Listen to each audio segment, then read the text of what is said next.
Hello మామ, అందరూ ఎలా ఉన్నారు? అందరూ బాగున్నారు అనుకుంటున్నాను. ప్రజెంట్ ఈరోజు అయితే మనం కదిర్లో ఉన్న F3 వరల్డ్కి అయితే వెళ్తున్నాం మామ. నేను మా అన్న చాలా రోజుల నుంచి వెళ్దాం అనుకుంటున్నాం, ఓపెన్ అయినప్పటి నుంచి.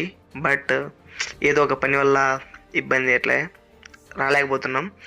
ఈ F3 వరల్డ్ అయితే వాల్మీకి స్కూల్ ఆపోజిట్ స్ట్రీట్లోనే ఉంటుంది మామ. వాల్మీకి స్కూల్ తెలియని వాళ్ళు కదిర్లో ఎవరు ఉండరు నాకు తెలిసి. ఆ బ్లూ కలర్ షెడ్ కనపడుతుంది కదా, అదే మామ F3 వరల్డ్. లోపలికి వెళ్దాం, చూద్దాం, బాగుంటుంది. ఎంట్రన్స్తోనే బాగా లైట్లు పెట్టారు. ఇక్కడ స్టార్టింగ్లోనే తందూరి చాయ్ పెట్టారు. ఈ స్పాట్లో పిల్లోళ్ళు అయితే బాగా ఎంజాయ్ చేస్తారు మామ. ఇక్కడైతే వెజిటేరియన్ రెస్టారెంట్ ఉంది, అలాగే పానీపూరి స్టాల్స్ ఉన్నాయి. గేమ్స్ ఆడుకోవడానికి అయితే సపరేట్ రూమ్ లాగా ఉంది. ప్లే స్టేషన్స్ ఉన్నాయి, విఆర్ గేమ్స్ ఉన్నాయి. ప్రైజెస్ కూడా రీజనబుల్గానే ఉన్నాయి. ఇక్కడ పిల్లోడైతే గేమ్ ఆడుతున్నాడు, చూస్తున్నా. క్రిస్మస్ అని చెప్పి క్రిస్మస్ ట్రీ ఉంది, సెలబ్రేషన్స్ బాగా జరుగుతున్నాయి. బాగా ఎంజాయ్ చేయొచ్చు మా పిల్ల